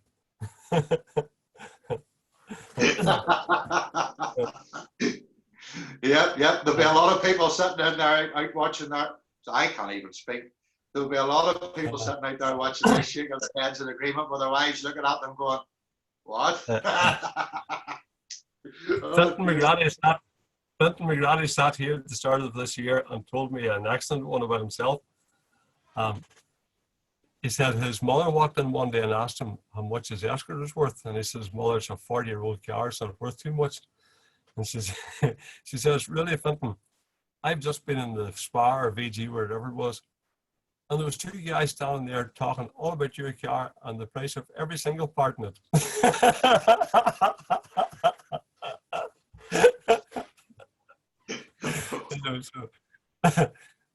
What do you say to that?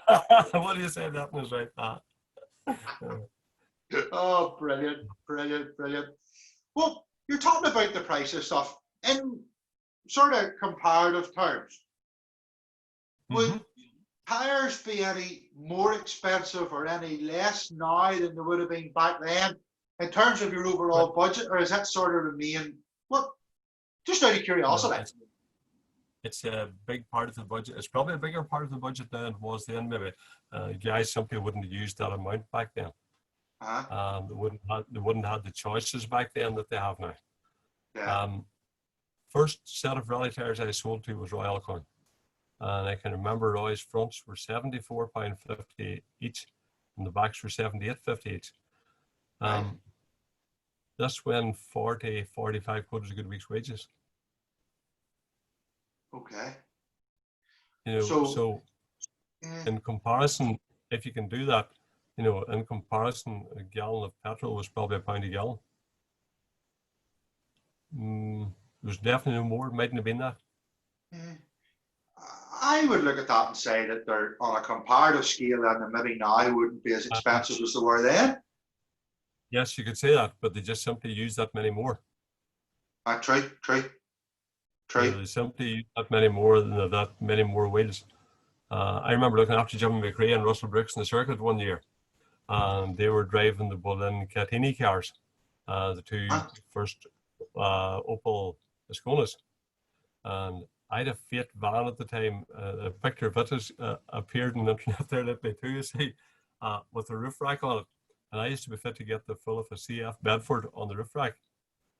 But that was only for Jimmy and Russell. That was their tires for the rally. You see, that'd be no good nowadays. Jeez. No. That would be no good nowadays for a 5-day rally like that. You know, I had one guy in Donegal last year in an escort, you know, and 8 new tires at the start of the event. There was 9 services during the event. They got on 4 new tires in every service. Holy smoke. You know, that's where the pure volumes come in. That's unreal. And the boys would have done the whole rally on one set of tires. That's right. That's exactly right. Yeah. That's unreal. That's unreal. Jeepers. Holy smoke. When you think on it that way, wow. David, there's a thing, slightly changing the subject on you. A statement we come up with, we were saying about Richard Young's interview the other night. Yes. Well, the one statement was that he sold himself short. I honestly think if anyone goes back to whenever Richard was really at himself driving, Richard Young was one of the best drivers in this island, full stop, bar no one. I remember doing a skill and sprint years ago, and this guy, Richard Young, appeared in the entry list. And a few of the boys said to me, we were all standing around, who's this boy called Richard Young? And I remember looking at us and said, hey boys, these are just about to find out. He won it outright, I think, that day in a Mini, and beat all the Porsches and BDAs and all the rest of it. You know, and have you ever watched Richard and the Cougar up Craig Atlet? Brilliant. Richard was superb in the Cougar up Craig Atlet and stylish to watch, and chucked it and tried hard. Yeah. I don't really remember Richard and the Cougar, I don't think. But I know he's done an awful lot with a huge amount of success, more maybe than he alluded to. There's no doubt about that. Absolutely no doubt about that. And the guy put up some fantastic times, you know. Yeah. No, that was one of the people that done the interview, and I thought he just sold himself short. He was definitely giving more than he was telling people. But his interview was superb on the story. I actually was talking to him. We did it, I think, on the Friday night. I think I was talking to him on the Tuesday. He phoned me, and he said afterwards, and you'd probably do the same tonight, Bob. He said afterwards he sat and he had a glass of wine, and he was thinking about the interview. And he said he had about 200 different stories come in. Oh, I should have talked about this one, and I should have talked about that one. He said it was the best thing ever for jogging his memory. In some ways, he was cursing me for making him remember things from all. He said it was brilliant. Just sitting reminiscing. He just said he just sat with a smile on his face all night, remembering this person and that person and this event and that. Oh, you probably do the same too. Probably. But I'll tell you, David, I think one of the big changes too over the years too, we're talking about changes there. People made do with things and they adapted things years ago. And yeah. Look, it came up with all sorts of crazy scenarios or solutions to problems. I remember going to Burn, County Offaly one time with Ken Irvin. It was actually Godfrey Crawford, sorry, was navigating. Godfrey was a person who I got to know well over the years too. He actually won a Northern Ireland Championship for me by telling me what to do one day. Okay. I have to give him that one. Back in the day, it was called the 2/3 rule in the BBC timing, which I hadn't heard of at the time. Right. Godfrey was more than well capable of educating me on the spot about how to do it. But anyhow, back then we went to Burn, County Offaly, and there was a guy there in a midget. Now, a midget doing a forest rally. And a midget? Yes. He had a Mark I Cortina GT car sitting at home, which he had built into the midget. Now, he just cut 2 holes in the front wings, and the front struts come up through. And there's a bit of angle iron across between between the 2 struts in front of the windscreen, and another bit of angle iron come back from the top of the 2 struts to the roll cage. And the suspension that worked up and down through the top of the 2 wings. And the back axle was that wide for it just ran outside the body. And that went through scrutineering. But how did it go? Did it go well? Don't know, I didn't see him going. Like a midget would be free of low to the ground for going through a rally stage.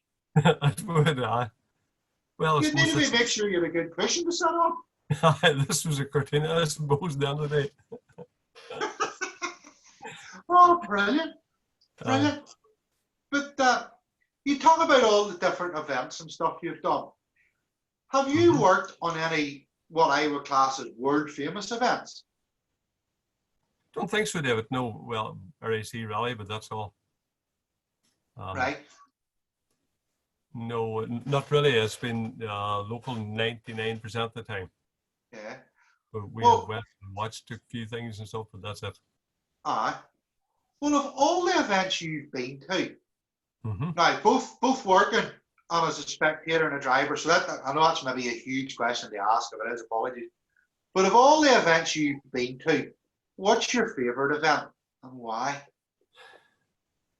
Don't know. I can't answer. I looked, I've asked myself that and I don't know.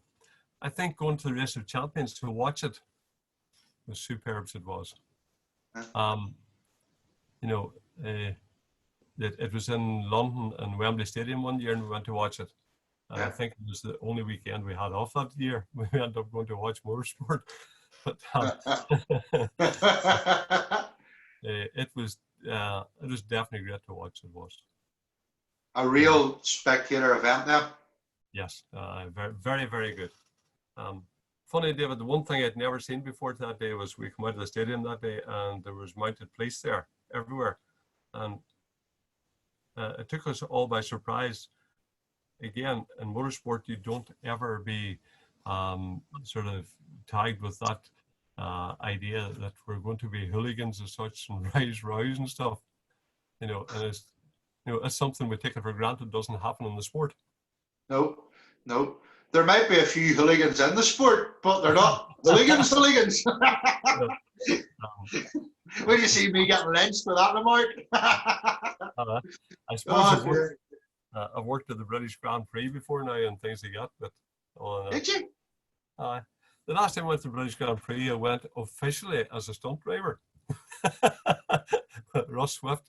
I remember one year Russ had the job of displaying the new minis, the time the minis come out, the BMW minis. Right. And we landed there and Russ says, here, well, take a run that there, see what you think. And I remember going up and down the pits and all the McLaren and Ferrari boys and everything were coming out to see us in the minis rather than us going to see them. And I remember coming back down past the pits with the sunlines pulled down because it was that embarrassed the whole thing. I hope you didn't try any drag racing down the middle of Silverstone. Bernie mightn't appreciate it as much as Fiona Skillen boys did. That's it. Oh, brilliant. Well, tell me this one. What would be your most memorable moment in motorsport? Because there's bound to be a few, maybe too many to judge. Too many to judge. There's no doubt about that. I don't think anything beats all the people that you meet in motorsport. And again, there are some. You mentioned the world champion there a while ago, Gordon Noble. I hope he's still listening. Gordon was one of the people that I'd have been in the same era as such in the motor club. Gordon done a massive amount of motorsport work for the motor club. And I have to say, probably one of the best I've ever seen at it. That's his very nature and job. But Gordon's also a world champion, don't forget. Yes. And I've had dealings with him on start lines, and I've been marshalling, and he's been I'm doing the time cards. Only too polite to stop and chat and say hello, and super efficient, super polite, wonderful. Gordon, if you're watching, give us a wee thumbs up, and we'll see it on the screen. I'll be able to tell you a wee hello or something, and I'll tell you if he's still watching, Bill. So we'll just keep an eye on that with ours if he's still watching. Brilliant. Gordon would actually give me a big hand in running 5 Mile Town Rally before now and stuff. Like I say, he was excellent at the job. But it's great to see people who have gone so far in motorsport coming back to help local events. Totally agree, David. Absolutely agree. It's absolutely. He's watching. He's put a picture of a red Formula One. I hope that's not Ferrari, Gordon. Don't tell me that's not Ferrari, please. He's still watching us. Sorry, I interrupted you there. Yeah, it's great to see people coming back and helping. Yeah, there's no doubt about that. And the other thing is, David, it's absolutely amazing over the years. Really, really amazing the standard of driving on this island, and what we have achieved. And anywhere that there's a form of motorsport, especially that money doesn't rule, we usually win it. I would consider the Ken Wharton Trophy in England not a test. It's the best in the world. You have England, Scotland, Wales, France, whatever want to come and do it. No one will ever catch Northern Ireland's record in that. Northern Ireland have won that more times than the rest of the world put together nearly. But Folly, when you made your statement, the Ken Wharton Trophy came into my mind, and I'm thinking they should just, instead of having that every year, they should just present it to the Northern Ireland drivers the start of the day, and then just have the weekend on the RAS, because it's a certain our boys are going to win it. It's many years if they won it now. It's in the teens more. And if you ever watch, the like of Ken there, Sam Bowden and those guys, Carl Cleary down south, those guys, those guys are so skillful. So skillful. It's brilliant to watch them. And generally speaking, you put those people in anything else so they can drive it. Yeah. Oh, wow. It's a real art. Auto testing's a real art. It's fascinating to watch. Just jaw-droppingly fascinating to watch. And I've heard a few people saying, Davy Francis, I believe, and I think Tom Lawler as well. Somebody more recently talked about auto testing, and that is, I think it was Jerry talked about it too. Auto testing is a great way to get started because it teaches you car control, period. David, we were at a chat show one night in Newry, Jimmy McRae was on the stage. We had, who else? Di Llewellyn was there, and it was definitely a brilliant night. But anyhow, this young lad stood up at the back of the audience. He says, "Have you any advice to give to anyone starting rallying?" He says, "I'm done my third rally, and I'm now in my third shell." He says, and Give it up.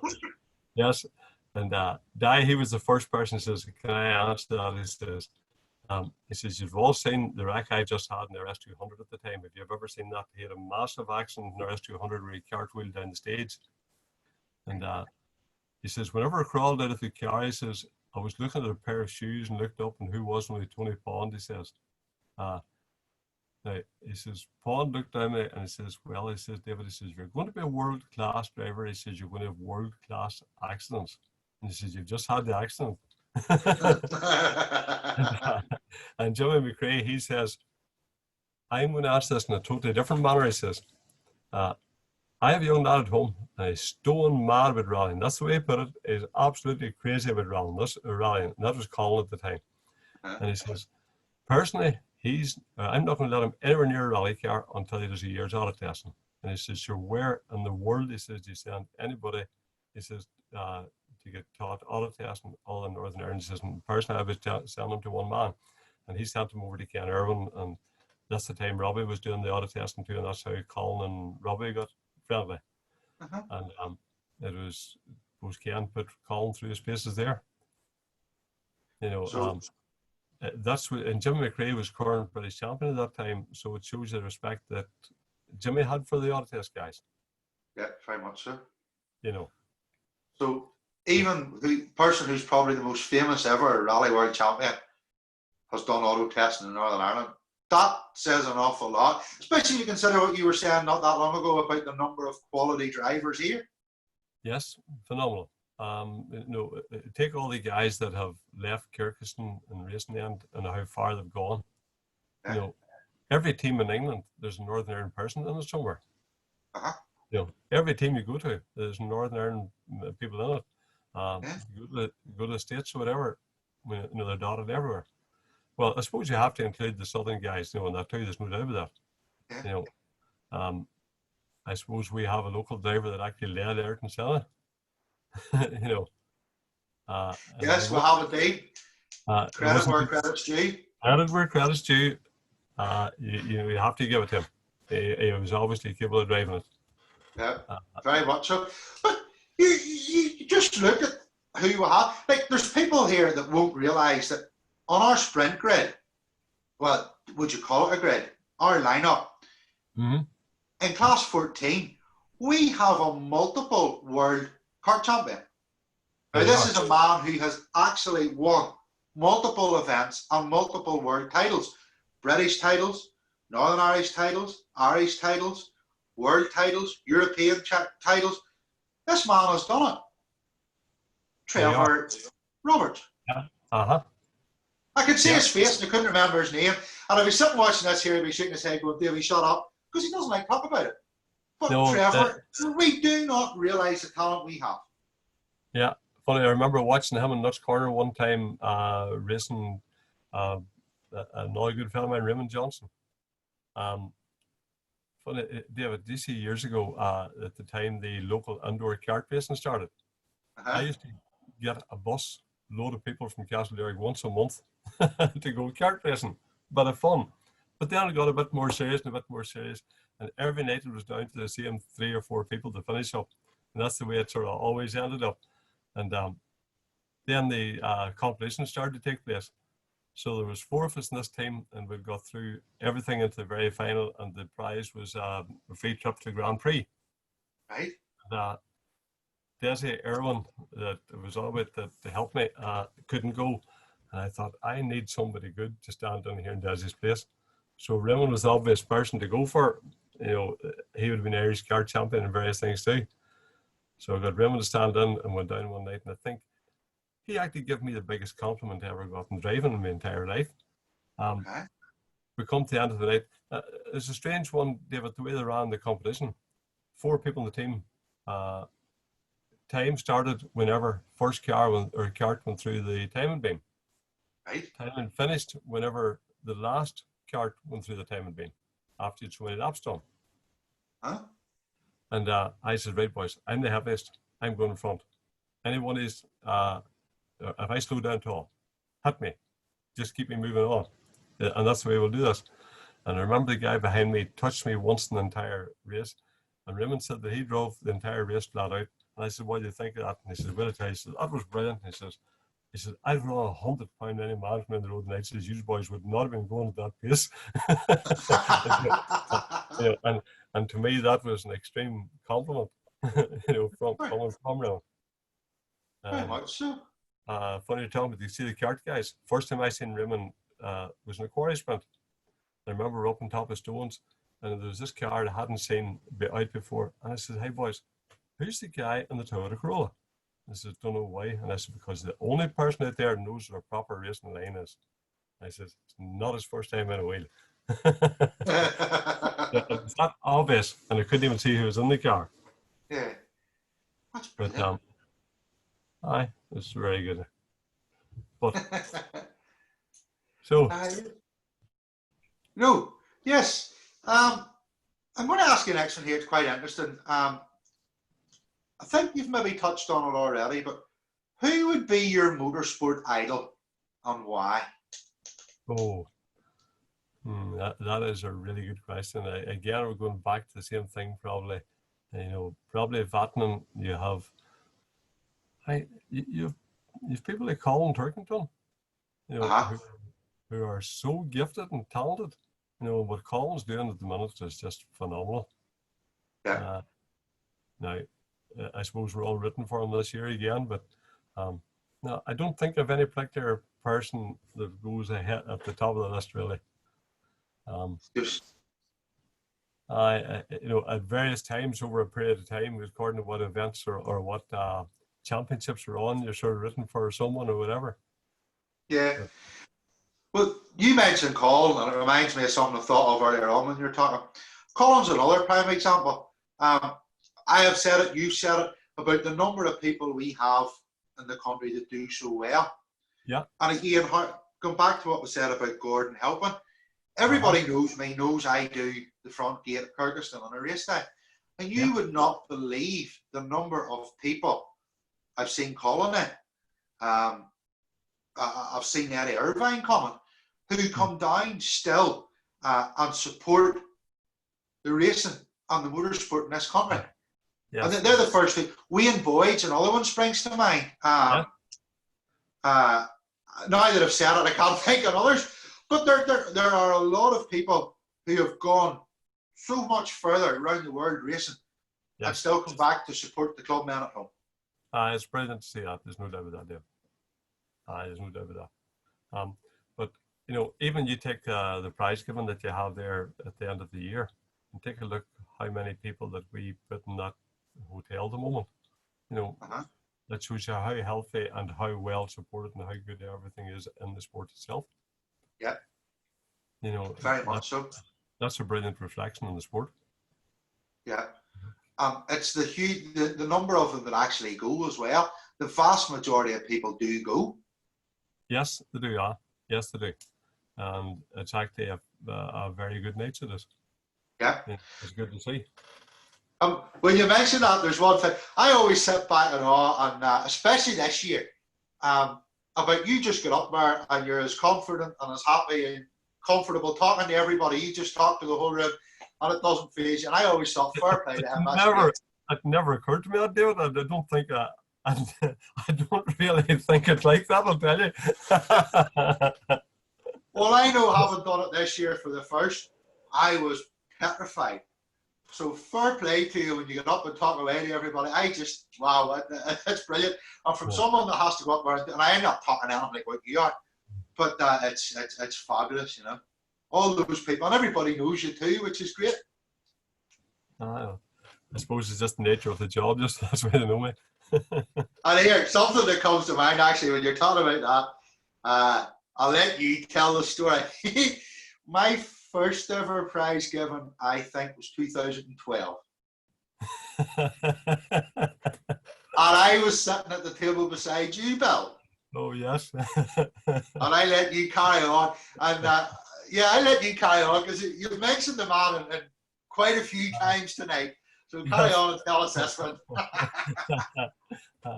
I walked in, was sitting beside you, and sat down, and I'm not even sure, was it at the start of the night or maybe the first course of the meal was over. But the first thing I seen was McKinstry come down the floor with a big birthday cake and the candles and all of it. And I turned around and said to you, some plonker is going to get a rude awakening. Yes, you did. Didn't remember at all it was my own birthday. Until he said it down in front of me. Ever completely caught. Totally 100% had. That was quality. I never forget that because Kenny McKinstry, you're talking to me, and Kenny McKinstry's behind you, telling me to keep you talking, and we're sitting there. I don't know what we were talking about. I'm trying to keep, and he couldn't get the flaming thing to light, and eventually he got it lit, and he winked at me. Oh, that is comical. I never forget. And the look in your face, especially just as some plonker. We've lost you again. He must be away thinking about this, but maybe Kenny's cut him off. Are you still there, Bill?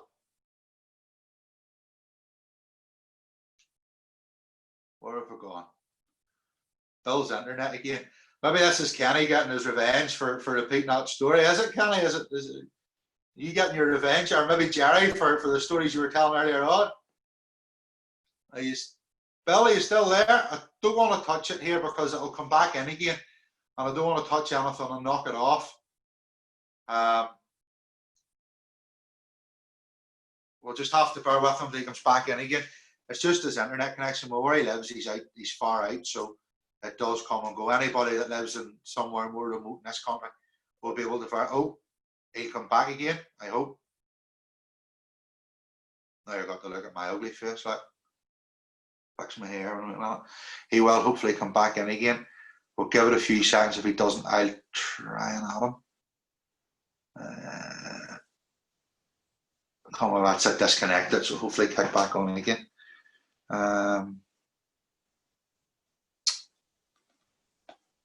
Hate it when this happens because I panic because I don't know how to work it. We'll go to participants. We'll send him another. Oh, and he's back.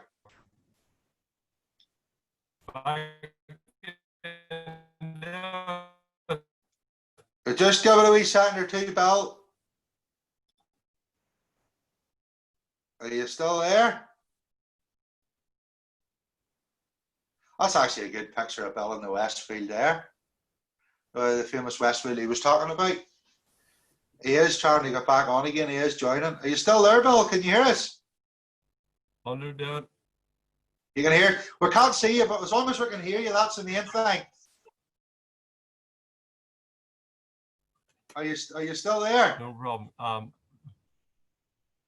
But yes, I'm still here. No problem. Happy days. We're just looking at a picture of you sitting in your Westfield. That's your cover page on Zoom. The big smile on your face. Did you just beat Kenny that day? Yes. I'll tell you what, David. Going round Fisherman, sorry, into Colonial 1 and Colonial 2, I could find the steering going light in my hand, and I was sure it was the universal joint in the middle of the steering column. Right. And that's what I took it for granted was. And I remember keeping, I thought myself was coming off or something, and I remember keeping pushing the steering wheel down tight. But then as it was coming down then into the hairpin, I says, oh, what's happened here? The steering wheel, there were 6 little bolts in it, threaded into the boss. Right. And there was no nuts in the back of it. And all the bolts had struck the threads and the steering wheel come off my hand. And I could see all the people in the back of the control tower all standing and laughing. And I just chucked the steering wheel out of the road and grabbed the boss with my two hands, and I was heading straight for them, and you could see the expression all completely changing in their faces. And I heading for them.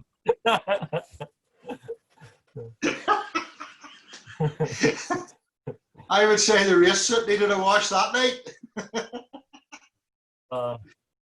Oh dear.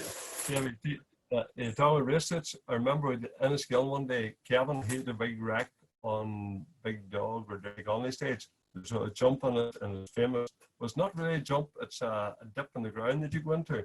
And I remember Right. we went into it with Kelly, and I was compressed into the seat. Really, really compressed into the seat. And the first thing I heard was rip. And the racing suit that go from the back of the neck to the fork. And I was walking about the rest of the day, my hands in my pockets.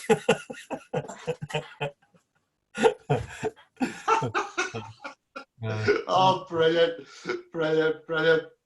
Well, here I've another random question here to throw at you, Bill. If you could drive any car anywhere, what would you want to drive, and where would you want to drive it? Oh,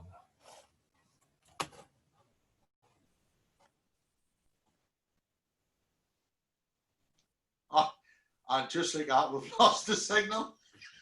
Oh dear. I'd love to do it. I'd love to do a lap of the man out of you. The TT course. Remember, he set the 100-mile-an-hour course record with the 827 Rover. But now Tony was something else to watch now, the man in the SD1. Yes. He had a fantastic, he was really fantastic at that job, so he was. I think that car and that course would be something else to do now. Is that the record that Mark Higgins took in a production Subaru? Yeah, production Subaru 3 or 4 years ago. Yeah, it is. Aye, more. Aye. Have you ever watched that the onboard footage of that on YouTube? Yes, I have. That is Yes, scary. I have. That is scary. That is scary. Fair play to him. And Tony Pond did that, what, about 25, 30 years ago? Yep. We can see you. You're a bit scaly, but we can see you. Can you hear me? Yes. Oh, aye. Yes. We can hear you the best. Better. Right, go again. Tony Pond would have set that record, what, 30 years ago, roughly, in the SD1?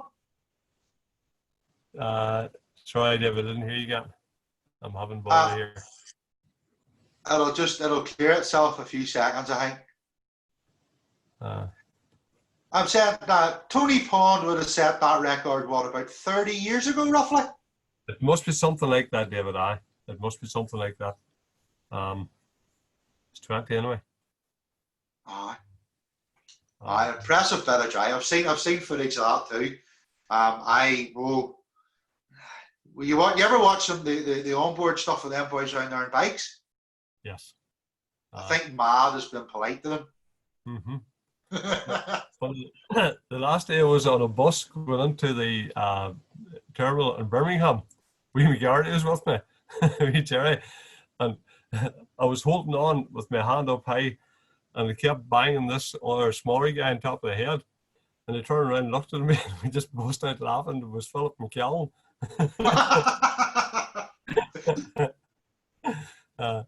But now, him around that place was mad too, so it was. Philip could ride a bike, there's no doubt about it. Remember the year he went to the Northwest and won every race? Yes. And it's just good that he was hurt enough to stop. Yes. To keep him living. I know what you mean. But anybody that can go them speeds on two wheels, I think Mad has been polite. Fair play to them. I love to watch it, but not for me. Do you ever do any bike racing? No, I didn't, David. No, never was any good for me. You're bad enough on four wheels without having two less. That's right. Sometimes there was a problem keeping four wheels in the ground. Oh dear. Well, tell me this. If you could get a run in a car with anybody, anywhere, who would you want to drive you, and what would you want to be driven in? I'll tell you what I would like. I would love to run on, David. Do you remember the twin seated Formula One cars that they had out? Yes, Arrows had one. Yes. Uh-huh. That would be something else. And I suppose Button would be a favourite there, so you would. It was always fairly safe and secure, so it was. But a brilliant driver too. Brilliant driver. One of my favourite people to have talked to and had experience with in the past, Jenson Button, gentleman. Yeah. Absolute gentleman, his attitude towards people. Yep. You know, I've heard that about him. yes, superb. You know, I would have to give Jenson that. You know, he treats everyone the same. He's a fantastic person like that. The last time I was at the Autosport Awards, I got talking to him, and it's an experience now. Just a nice guy, down to earth fella too. There's no airs or graces. Yeah, no airs or graces. Because I laughed. I was out acting in the toilets, and Colin come out, and he was a cubicle away. We weren't social distance in the time, but that's the way it worked out. But Jenson, he come out, and he was in the middle of one. And Colin, he says, "Hey, Bill, not often we get a chance to put living in the same wall as Jenson Button." And, you know, it took Button half an hour to go to the toilet.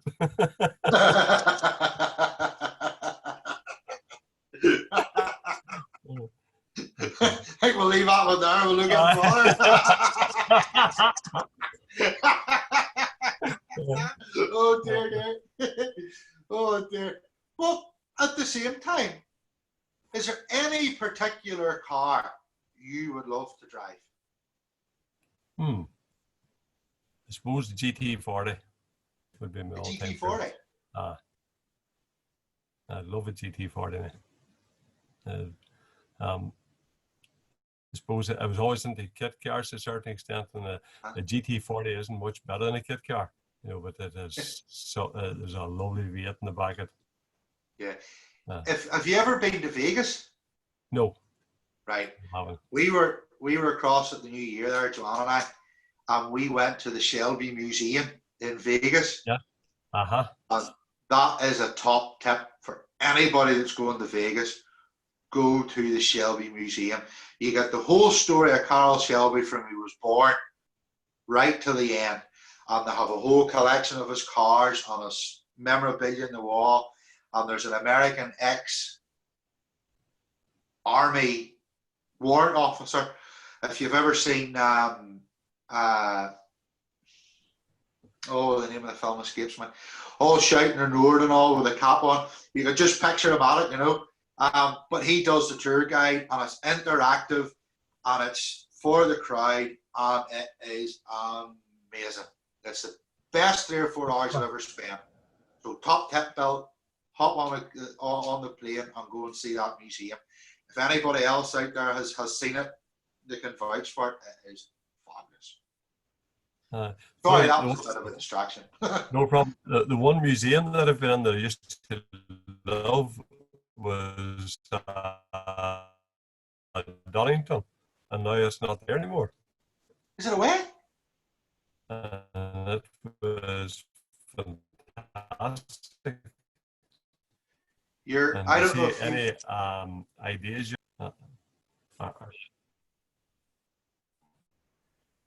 You've broken up a bit with us. Can you still hear me? We're having difficulties here, aren't we? We are a wee bit, Bill, but we're not too bad. Yeah, again, David, You're back again. Away again, doubt. I didn't realise the museum in Donington was away. Yes, the last time I was over there, I went over with Colin's young brother, James, to the last round of the championship that he won there too last year. And it's all changed completely there now. But I do know the first time when we went to it, if it hadn't been for Desi, everyone pulling me out of it, I'd actually missed the touring car racing. It was definitely good to have gone around it. I know, I must admit I like a nosy around something like that myself. There's a great museum at Mondello, the Baran collection. It's very, very good if you ever had the chance to see it. Yes. Uh-huh. Funny, the last time or the first time I in Donington, of the last Westfield that I built there. Well, we call it Westfields the 7, but we made everything. And I have an M5, I have an M5 BM in it. And An M5 BM engine in a Westfield. And does it fit? Oh, it goes on. That thing's bound to boogie. It'll be okay. I had a 2-litre Lancy in it before, and the first day it was out, it was 3rd overall, and the next day it was 2nd, the next day it won, so it was working okay. So I thought then it would put a decent bit of power in it. But sure, we never got round to getting it out there. Well, listen, I know where there's a great championship. That car would go really well in. There's a boy with the same name as you sponsors it. I just can't think of what you call it. Love to get that again. I suppose you're not really able with work when so busy. I don't know what way that's going to go for the next couple of years, David. I think we could be definitely a bit on the back foot as such, but yeah, hopefully I can definitely get the wee car out this year now. Be good to see. Be good to see. There's 5 rounds left, so be good to see you out at one, no doubt about it. Yeah, the wee car should be good. I think it will be good actually. Yeah. Got all the weight in the right place, and engine gearbox coupled directly to the diff because it didn't want the weight of a prop shaft. It's as light as we can make it. Right. It's still 630 or 640 kilo right now. But sure, most of that will be the engine. It is. Most of that is the engine. I take it you're going to run her in slicks. Aye, probably. It'll be a bit of a beast in road tyres. I tell you what, that'll be good crack, because that'll be in class 7 with the Chuckle Brothers, the Hawthorns. Yeah, to be honest with you, I have a bit of paper lying there, and I couldn't even figure out what class it's going to. But whatever they decide to put me in, that's okay. That'd be great to see you out. That would be great to see you out. It's 13, there's 13-inch wide wheels in the back of it and 9-inch in the front. 13-inch? Holy smoke. No point in having power if you can't get on the ground, though. Well, I suppose that's very true. That's very, very true. It'd be good to see that thing out. Is there much more work to finish it? It's ready to program, David. This last years. I'd need to actually rebuild it now and clean it and tidy it again. That'd be good to see it out. Aye, no problem. Because I just am laughing there. I'm just thinking to myself, you're talking about the sponsor there. When at the start of this year, when I was getting, or the end of last year, I was getting my stuff together, I asked you how many years you've been sponsoring our championship. Yeah. And nobody could work it out. It's been so long. There's a sticker on the wall behind me, David. That was the first round of the Quarry Sprint Championship, 83. 1983, we started the Quarry Sprint Championship and sponsored that to 88. Then we shelved it and to leave way for the Northern Ireland Championship, which were sponsored for a few years along with Wally Singleton. Then we might have missed a year or 2 years. Yeah, I'm not even sure, David, a year in there. But then we come back. There was no one to sponsor the All-Time Championship, so we did that for a couple of years. And then Miller's Oil came in for the Sprint or the Hill Championship. So we moved to the Sprint Championship. Yeah. Sort of always did what they didn't have, really. So it's 37 years of championship sponsorship and 25 plus in charge of sponsoring the Sprint Championship. That's some record. That's some serious commitment, Bill. And all I can do is thank you for that. That's a serious commitment. No, that's no problem. And there can't be too many other sponsors out there anywhere that have sponsored a championship as long as you have.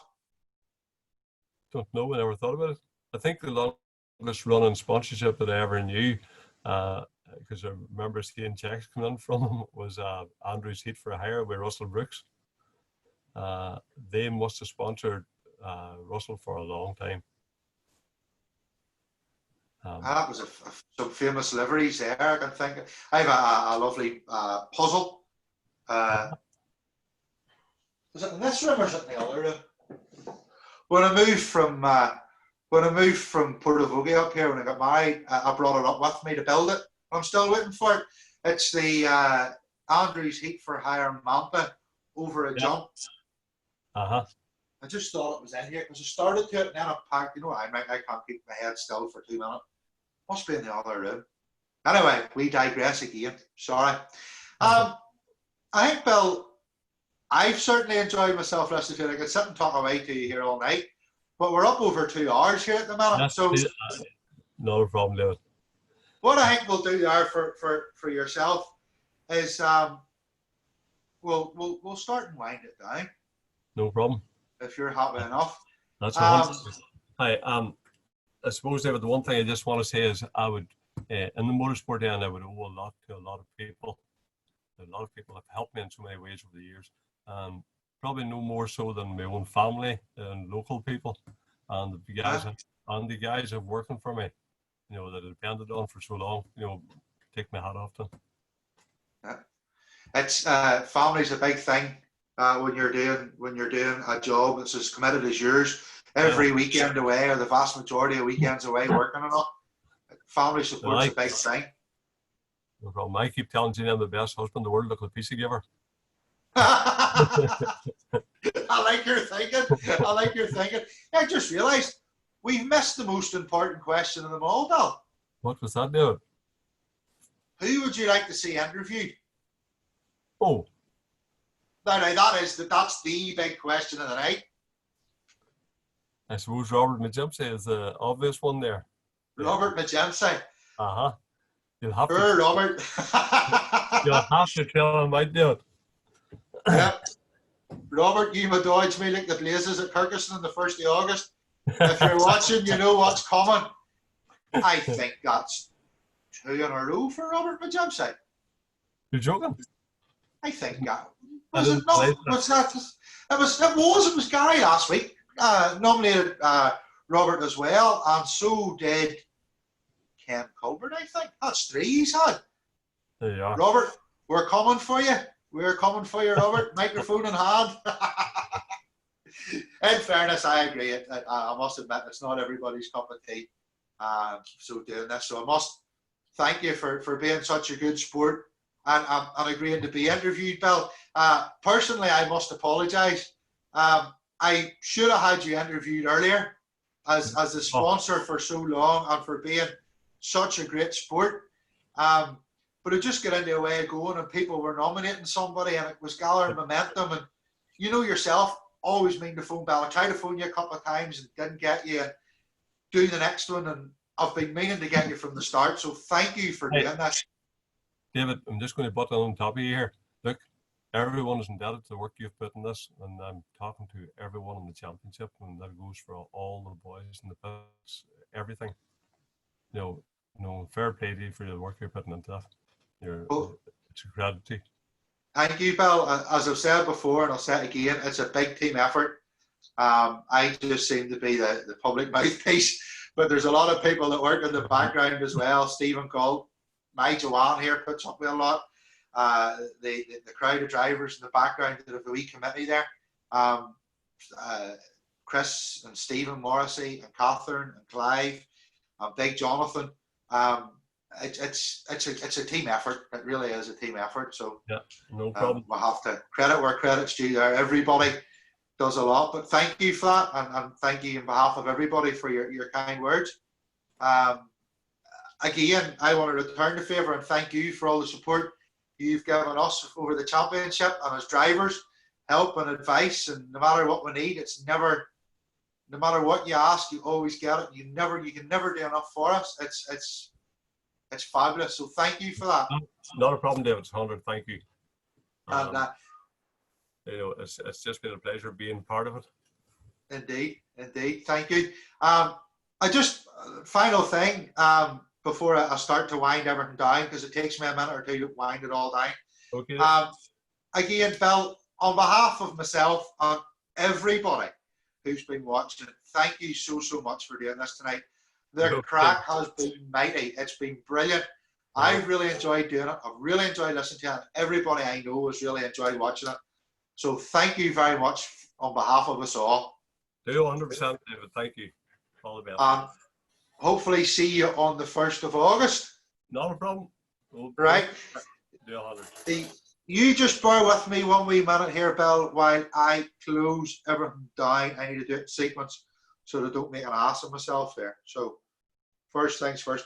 The famous iPad managed not to crash this week, which is a bonus. So we'll finish that one. It will post.